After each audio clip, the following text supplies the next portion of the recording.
As we start today's message, I want to ask you a question. Have you ever felt abandoned or forgotten? Have you ever had an experience where you felt abandoned or forgotten? Maybe where you kind of felt left behind, where some other people kind of went off and did something and you looked around and were like, where did everybody go? Why am I still here by myself? Or it may have been that you heard about something later, that a whole bunch of people had gone out for dinner together or gone to a party together or had gone away on a holiday and you found out about it afterwards and you realised that you hadn't been invited along.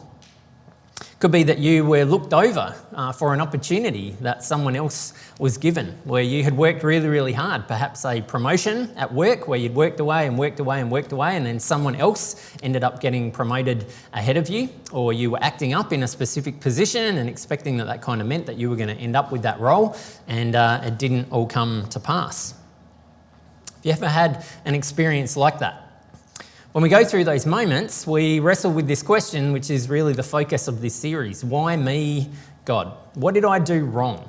What exactly did I do to deserve this? How come I found myself in this position? How come I have found myself left behind, abandoned, or forgotten? And so we're working our way through Joseph's story as a way of being able to identify with someone who definitely felt that way over and over and over again. Someone who was incredibly faithful with the way that he lived his life and yet consistently ended up finding himself in these situations that he didn't deserve. And so in doing so, we can wrestle with this question: why do bad things happen to good people? And how is it that we can respond when we're in some of those dark places? So as always, you have your teaching notes inside of Connect News, so you can grab those out, jot things down as we make our way through today's message. And you can also open your Bible up to Genesis chapter 39, because that's where we're going to be going in a couple of moments. So a quick recap of what we have covered so far in Joseph's story, and a reminder as always that you can watch previous messages on the front page of our website, and you can click on that and then go into our YouTube channel to watch all the way back through our back catalogue, or subscribe to our podcast and you can hear the audio versions of these. But we started the first week where we talked about this guy named Joseph, who was the son of Jacob. Jacob, who was the grandson of Abraham, the man that God had met with to say, I want to make you the father of a great family who's going to become a great nation. And we're going to journey together so that you can help them to understand what life is supposed to be like, life the way that I designed it, what it looks like to live in a full, complete relationship with me, with each other, and with creation. And so Abraham had Isaac, who had Jacob, and then Jacob had these 12 sons, the 12 tribes of Israel, and Joseph was the 11th of those 12 sons. We know that Jacob had a very, very special place in his heart for Joseph, so much so that it created a lot of awkwardness around the dinner table because Jacob was not shy in telling everyone that Joseph was his favourite son and that he loved him more than any of the others. Joseph then had a couple of dreams where he dreamt that his brothers and then his mum and dad were all going to bow down before him. And he told his family about this, and that was the final straw for his brothers. They were like, we're done with this guy. We're sick and tired of him saying that he's Mr. Special, and so we're going to get rid of him. And initially the plan was to kill him. But they backed away from that and sold him into slavery. And so last week we then looked at the person that bought Joseph, this guy named Potiphar, the captain of Pharaoh's guard. And Joseph ended up working for Potiphar and doing a really, really amazing job and got given more responsibility until ultimately he was overseeing all of Potiphar's house, all of his livestock, all of his crops, his whole business. And Potiphar trusted him completely. But Potiphar's wife had a little bit of a liking for Joseph, which became very, very awkward. And Joseph tried to push back against that, but one day Potiphar's wife trapped Joseph, and that led to a whole lot of awkwardness where Joseph then ran away and Potiphar's wife made up a whole story that Joseph had come to attack her. When Potiphar finds out about this, he's obviously not very pleased about it, and so he has Joseph thrown in jail. And so that's where we left things last week. And we have recognised throughout Joseph's story that there's nothing that he's really done to deserve any of the things that have happened to him. There's nothing that Joseph lived badly or made poor choices. It was all because of the choices of other people that Joseph has ended up where he is. So today we pick things up in Genesis chapter 39, starting at verse 21. The Lord was with Joseph in the prison and showed him his faithful love. And the Lord made Joseph a favourite with the prison warden. Before long, the warden put Joseph in charge of all the other prisoners and over everything that happened in the prison. The warden had no more worries because Joseph took care of everything. The Lord was with him and caused everything he did to succeed. So that first verse is a very, very powerful statement. The Lord was with Joseph in the prison and showed him his faithful love. The Lord was with Joseph in the prison and showed him his faithful love. It's staggering to recognise that God is not just with Joseph when things are going well, but in these darkest moments, we know that God is still with Joseph. But what's most amazing is the last part of that verse, that in the prison, in the dark moments that Joseph was going through, God showed Joseph his faithful love. He showed him his faithfulness to him and showed him his love in new and powerful ways. And that's true for us as well, that often it's in those darkest moments that we go through, those times when we feel trapped, where we feel stuck, where we're going through a really, really hard time, that we sometimes experience God in a way that we don't when things are just going well. I don't know about you, but when things are going well for me, I just kind of hit the cruise control button and it's relatively easy to kind of forget about God altogether. But when we get into those dark moments, into those dark places, we search for God, we seek God out. And we realise that God has been with us all the time, but that God is with us and his faithful love has never ever left us. But sometimes we have these tangible, powerful experiences in those dark moments that we can only have in those moments. And that's exactly what happens here for Joseph. So once again, Joseph chooses to make a decision to give his best, and he is once again incredibly successful and given more and more opportunities. And it's really staggering when you stop and think about it. The warden basically says, Joseph, you can run the jail. Help yourself. Run it, you're doing a great job, so you can oversee everyone, you can oversee everything. But don't miss that. Like, think about the reality of a prisoner being given the keys to the jail. You do whatever you want, run things how you want. This is really, really good. So much so that once again we hear the warden saying he has no worries whatsoever. Exactly the same as we heard about Potiphar last week. And once again we want to stop and recognise the choice that Joseph makes here. Because we wouldn't have blamed or begrudged Joseph if his decision was, I don't deserve to be here. I have done nothing wrong. I don't deserve to be in prison. Like, I'm here because I got falsely accused. I shouldn't even be here anyway. I should be in a completely different land. I'm not talking to anyone. I'm not helping anyone. I'm just going to rot away in jail. I'm done. That's it. I'm out. Finished. But that's not how Joseph chooses to act, as we've seen so far throughout his life. He makes a decision to continue to give his best. And because of that, we see God rewarding his faithfulness and giving him more and more opportunities. Well, we move into chapter 40, starting at verse 1. Sometime later, Pharaoh's chief cupbearer and chief baker offended their royal master. Pharaoh became angry with these two officials and he put them in the prison where Joseph was, in the palace of the captain of the guard. They remained in prison for quite some time, and the captain of the guard assigned them to Joseph, who looked after them. So we have these two new characters who arrive. The first one is the chief cupbearer. Now, this is not just the guy who would have just kind of handed Pharaoh a cup when he was thirsty. The understanding is that the chief cupbearer was probably the one who oversaw all of Pharaoh's vineyards, all of Pharaoh's cellars, and would have been the one who said, okay, what are we going to have with dinner tonight? What wine would match really, really well with what we're going to be eating? In a lot of ways, it's kind of far more like a butler. And whenever I think of a butler, I think of good old Carson from Downton Abbey. That's the kind of figure that we've got here with the chief cupbearer, just to put that into perspective. The chief baker was at least a really, really good pastry chef who would have made all the pastries and bread and that sort of thing. But there is an understanding that probably this person was like the head chef, overseeing all of Pharaoh's kitchens and all of the food that got served day in and day out.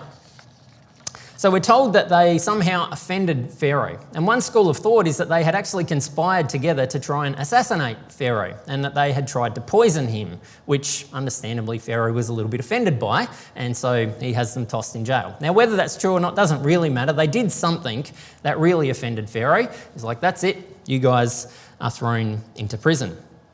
And so we're told that Joseph is assigned to oversee them, but who does that assigning? We're told it's the captain of the guard. So where have we heard that phrase before? That's Potiphar's title. So Potiphar was the captain of Pharaoh's guard. So the understanding here is that Potiphar is the one who assigns Joseph to oversee these two guys, the butler and the baker. There's also this recognition that the dungeon or the prison was in the palace of the captain of the guard. And so once again, we would understand that that means that this prison was either attached to or underneath or a part of Potiphar's house in one way or another. So let's stop again and put ourselves into Joseph's shoes. How would you feel with the reality that you knew every day when you got up that Potiphar, this guy who's thrown you in jail, is giving you all of these extra assignments, giving you all of this extra responsibility? How would you feel every morning when you wake up and you realise that you're either in or next to this house that you used to run? How would you feel about all of that? There's a pretty clear implication that Potiphar somehow worked out that Potiphar's wife had made up this story about Joseph, but it probably would have been a little bit too awkward for him to say, we were wrong about that, so release him from prison. So Joseph would have done all of this working out in his head. Potiphar knows that I'm innocent, and yet he's left me here. Yes, he's giving me more responsibility, which is nice, but at the end of the day, I definitely should not be here at all. It's a very interesting dynamic that we find Joseph in. Well, verse 5, while they were in prison, Pharaoh's cupbearer and baker each had a dream one night, and each dream had its own meaning. When Joseph saw them the next morning, he noticed that they both looked upset. "Why do you look so worried today?" he asked them. So these guys both wake up one morning and they've had one of those dreams that just rattles them. I'm sure we've all had that experience. You wake up one morning and you've had this dream that's been incredibly vivid or really, really powerful, and you just can't shake it. Whether the images stick with you or the emotion of what was happening at the time from what you woke up in, it just stays with you for the whole rest of the day. And so Joseph notices that these guys look a bit shaken when he sees them that morning. And he says to them, "Why do you look so worried?" And once again, don't miss that. Joseph would have been very entitled to be very, very self-centred and focused only on woe is me. Look at what's happening for me. I don't care about anyone else. Who cares what's going on in their lives? But Joseph clearly knew these guys well enough to be able to see that there was something different about them this day when they woke up, and cared enough about them to say, "Guys, what's going on? What's happened? It's clear that something has upset you." Well, verse 8, they replied, "We both had dreams last night, but no one can tell us what they mean." "Interpreting dreams is God's business," Joseph replied, "so go ahead and tell me your dreams." Now, a bit of context here. In Egypt and in Pharaoh's house in particular, there would have been these magicians and these wise men who would have been the ones who would have been able to interpret dreams. And there's this understanding that this was a special gift that these guys had. So if you had a dream, you would go and seek one of those out. And so the butler and the baker both realised that that's not an option for them in prison. I'll have a massage today and I'll have someone come in who can interpret my dreams for me. Not on the menu for them. And so they say, there's no one who can interpret these dreams. That's why we're feeling a little bit rattled. What's Joseph's experience been with dreams? Joseph had these very, very powerful dreams. And where did they land him? In this situation that he's in. We wouldn't have faulted Joseph if he was like, "Dreams? I don't want to know anything about your dreams. I'm not interested in hearing about your dreams. I don't want to interpret your dreams. Last time I thought about dreams, talked about dreams, it got me sold into slavery and landed me in this mess. So I have no interest in hearing anything about what your dreams are. Can't help you." We wouldn't have blamed him if he'd made that choice. But what does Joseph do instead? He sees this as yet another opportunity to allow God to speak. He says, "God can interpret your dreams, so tell me what they are and let's hear together what it is that God's got to say." Staggering that once again Joseph makes this choice to throw himself out there and to say, "I believe this is an opportunity where God can speak to us." Verse 9, so the chief cupbearer told Joseph his dream first. "In my dream," he said, "I saw a grapevine in front of me. The vine had 3 branches that began to bud and blossom, and soon it produced clusters of ripe grapes. I was holding Pharaoh's wine cup in my hand, so I took a cluster of grapes and squeezed the juice into the cup. Then I placed the cup in Pharaoh's hand. This is what the dream means, Joseph said. The three branches represent 3 days. Within 3 days, Pharaoh will lift you up and restore you to your position as his chief cupbearer. So the butler has this dream where there's this vine that starts to grow in these 3 branches, and then they bud and flower, and then they turn into grapes, really, really awesome wine, and he ends up with a cup, and he gives this cup to Pharaoh. And so Joseph says, well, here's what the dream means. In 3 days' time, Pharaoh is going to bring you back in front of him, and you're going to be restored back to your former position. Pretty great news, right? He'd be very happy if you were the butler. He'd be like, oh, that's great. 3 more days. I can put up with 3 more days, and then I'm going to be back in front of Pharaoh. Well, then Joseph says these words to him. Please remember me and do me a favour when things go well for you. Mention me to Pharaoh so that he might let me out of this place. For I was kidnapped from my homeland, the land of the Hebrews, and now I'm here in prison, but I did nothing to deserve it. Just in case we're wondering whether Joseph has forgotten about everything that's happened to him, no, that is definitely something that's still going on internally for him. And as he shares the interpretation of this dream with the butler, he says, here's an opportunity for me. When you go and see Pharaoh, can you please just tell him about me? Tell him that I don't deserve to be here. I shouldn't even be in this land, let alone in this prison. And give me an opportunity to just say my case. If there's anything that you can do when you go back there, please remember me and give me that opportunity. And maybe I can be set free because of it. Verse 16, when the chief baker saw that Joseph had given the first dream such a positive interpretation, he said to Joseph, I had a dream too. In my dream, there were 3 baskets of white pastries stacked on my head. The top basket contained all kinds of pastries for Pharaoh, but the birds came and ate them from the basket on my head. So the baker is like, oh, awesome. I had a dream as well, and it also had the number 3 in it. So maybe this is all the same, and you're going to give me some really good news too. So I had this dream, had these 3 pastries stacked on top of my head, and but then these birds came and ate them. What do you think that means? It's good news, right, Joseph? Right? Not quite. Verse 18, this is what the dream means, Joseph told him. The 3 baskets also represent 3 days. Good news. 3 days from now, Pharaoh will lift you up and impale your body on a pole. Not such good news for the baker. Then birds will come and peck away at your flesh. Also not great news for this poor guy. So imagine the courage that Joseph's got to share this. I don't know about you, but if I was Joseph, I probably at this point would have been like, that's what that means? I'm not saying that. I'm not sure what your dream means. It's a little confusing. I'm not 100% sure. You'll need to let's spend some more time unpacking what that might mean. But Joseph has the courage to say, well, sorry, but this is what your dream means. It's a pretty amazing act that he chooses to go through there. Verse 20, Pharaoh's birthday came 3 days later, and he prepared a banquet for all his officials and staff. He summoned his chief cupbearer and chief baker to join the other officials. He then restored his chief cupbearer to his former position so he could again hand Pharaoh his cup. But Pharaoh impaled the chief baker just as Joseph had predicted when he interpreted his dream. So sure enough, all of this comes true. Pharaoh is having his birthday party, and so he wants to bring all of his key people together, and he says, where's my butler and my baker? Where are they? And you can imagine some of his awkward other officials are like, you threw them in prison. He's like, oh, really? Well, go and get them. They should be a part of this party as well. And so they come, and sure enough, the cupbearer, the butler, is restored back to his former position. Sadly, the baker does have happened to him, what Joseph has said, and he is executed. So everything comes together exactly the way that Joseph has said.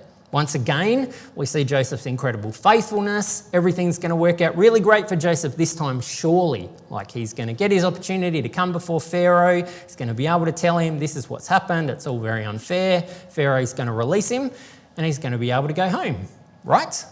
That's how this story should end. Not quite. Verse 23, Pharaoh's chief cupbearer, however, forgot all about Joseph, never giving him another thought. Forgot all about him, never thought about him again. Imagine how Joseph must have been feeling. These guys get released, they go back up to see Pharaoh and probably starts packing his stuff up. He's like, this is going to be great, I'm going to get to see Pharaoh. That day finishes, no opportunity to go and see Pharaoh. Gets up the next morning, maybe it'll be today. Goes through that day, no. Well, he probably had a lot of stuff he had to do, get back to work, catch up on things, check all of his emails, plenty of stuff that he needed to do.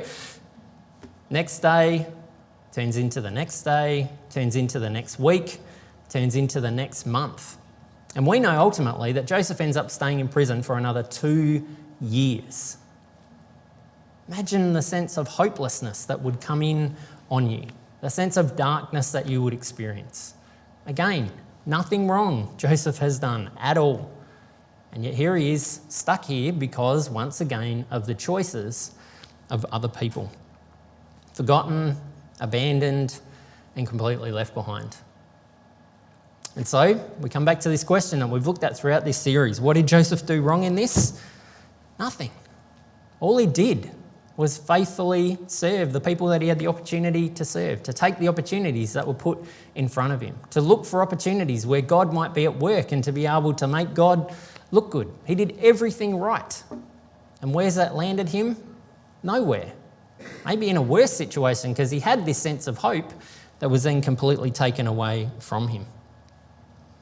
And it's a huge challenge to recognise that even in the times that we're really, really faithful, sometimes we can end up feeling like we've been forgotten.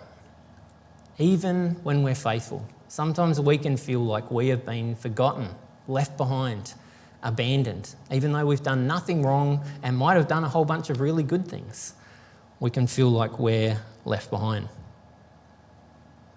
And so we come back to that question that we asked at the beginning of the message. Have you had an experience like that in your life? A time when you worked really, really hard for something, where you did everything that was in your power, where you were incredibly faithful in everything that you put your hand to, and yet it didn't work out. You were looked over for somebody else, you missed out on an opportunity, you didn't get that job, you didn't get that promotion, something went terribly wrong, even though you'd done everything that you possibly could. Could be simply about being faithful in the way that you live your life. Faithful in looking after your house, looking after your kids, looking after your extended family, looking after all of the people, all of the stuff that God has given you. And yet you end up with no open doors. Feels like God's closing doors all around you and that you are completely trapped. Have you had that kind of experience where you feel like Joseph is feeling? And once again, when we jump ahead to a couple of weeks when we finish this series off, we know that God is not done with Joseph yet. We know that this isn't the end of the story. But as we've done throughout this series, we don't want to rush to that. We want to sit in the reality of the emotion that Joseph must have been feeling, because all of us at different times go through that emotion as well. That sense of being all alone, being left behind, being completely abandoned. And the challenge for us is to say, how do we respond when we are in that place, when we are in those moments? Do we recognise that even when other people forget about us, even when other people leave us behind, God never does? Even in those moments where we're experiencing incredible darkness, where we feel like we're all alone and abandoned, God is still with us. And his faithful love can be experienced in our lives in ways that sometimes we can only experience when we're in that moment. Do we look for the opportunity to recognise God hasn't left us, God hasn't abandoned us, even if all of our other circumstances say different, and recognise that he is with us and his faithful love is there to comfort us. And once again, we're reminded that if we're questioning that and wondering how God can possibly understand what it is that we're going through, we only have to look to Jesus. And think about how many times Jesus must have felt abandoned and forgotten and left behind in his life. And particularly in those last moments of his life, as everyone that he knew leaves him, abandons him, betrays him. And he has that moment where he says, God, why have you abandoned me? We know that Jesus understands to the core of who he is exactly what that emotion feels like. He gets it. And so far from sitting in our prison cell all on our own, Jesus is there with us, able to wrap his arms around us and say, I know exactly how you feel. I know exactly what you're going through right now, and I am here with you. So, I want to give us a bit of an opportunity to be able to do some reflecting on what that looks like Same question we've used throughout this series. What is God saying to us through Joseph's story today? What is God saying to you through this part of Joseph's story this morning? For some of us, we may be feeling forgotten. In this moment, we may feel like God has just left us, that everything has gone sideways, everything's going bad, our world is tipped upside down, and we don't know where God is. This is an opportunity for us to pause and to express our faith, our trust in the reality that God has not left us. God is with us in this moment, right now, right here. He's with us, and through Jesus, he understands exactly how you're feeling. He knows exactly what's going on for you. And so there's an opportunity to be able to throw yourself on him and say, God, I need to taste your faithful love today, in this moment, in this set of circumstances that I'm going through. For others of us, it may be looking back on a time when we've been hurt by someone else, or a place where there's still a scar because of the choices that other people have made, where we have felt abandoned, we have felt forgotten, we have felt left behind. And to wrestle with what our response is to that. Are we going to allow that to just fill us up with bitterness and resentment and anger and frustration that affects the way that we interact with other people? Or like Joseph, are we going to continue to choose to give our best? To say, God's not finished with me yet. There are opportunities, regardless of where I am, for me to be able to make a difference and to be able to have an impact. I need to work through the emotions and the reasons why I feel the way that I do. Maybe I need to offer my forgiveness to someone who's hurt me in the past. But what do I need to do to come to that place where I can say, I'm not going to let that affect the way that I move forward? It could be something else completely different that God's saying to you this morning that you've sensed as we've made our way through this time. Take a couple of moments, do some reflecting, talk to the person next to you, jot some thoughts down, or just close your eyes. What's God saying to you in this moment that you can take into this week? Reflect, and we'll come back and pray and transition to communion.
Let's pray.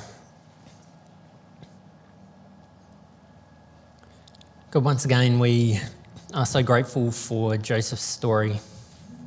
This remarkable man who went through so much in his life. and yet consistently refused to give up on you, consistently refused to let his circumstances affect his relationship with you and the decisions that he made about how he lived his life. And even when other people made choices that were not in his best interest, it didn't stop him from saying, every day I'm going to get up and give my best. And we thank you for the reality that a lot of that was because he was somehow able to tap into your faithful love on a consistent basis. No matter what he was going through, he had the ability to know that you were with him, even in those darkest moments that he went through. So we thank you for how much he inspires us and how much he challenges us about the decisions that we make and the way in which we live our lives. We're encouraged this morning, God, to know that you are with us, that there isn't a moment of any day where you're not aware of what's going on for us. That in this moment, right now, as we spend this time together, you know everything that's happening in our lives. You know the challenges that we're facing, the questions that we have, the unknowns that are in front of us, the worries that we're wrestling with, and the ways in which we feel like we're being abandoned or left behind, or feel like we're forgotten, or just that you're not at work in our lives. My prayer is that for each one of us, in the circumstances that we're in right now in this moment, we would experience your presence and your power and your peace. Help us to know that you are here with us, that you are still the God of the universe, that nothing is beyond what you are able to do. And give us what your word talks about, that peace that goes beyond understanding, the peace that doesn't make sense given the circumstances that we're in. The peace that recognises that you are who you say that you are, which means that we are who you say that we are.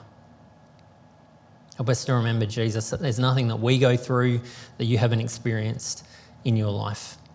And so as we move out into the rest of today, into this week, help us to recognise those moments that you are with us. Help us to understand those moments where you want to just wrap your arm around us and say, I understand what you're going through, but I haven't left you. I haven't abandoned you.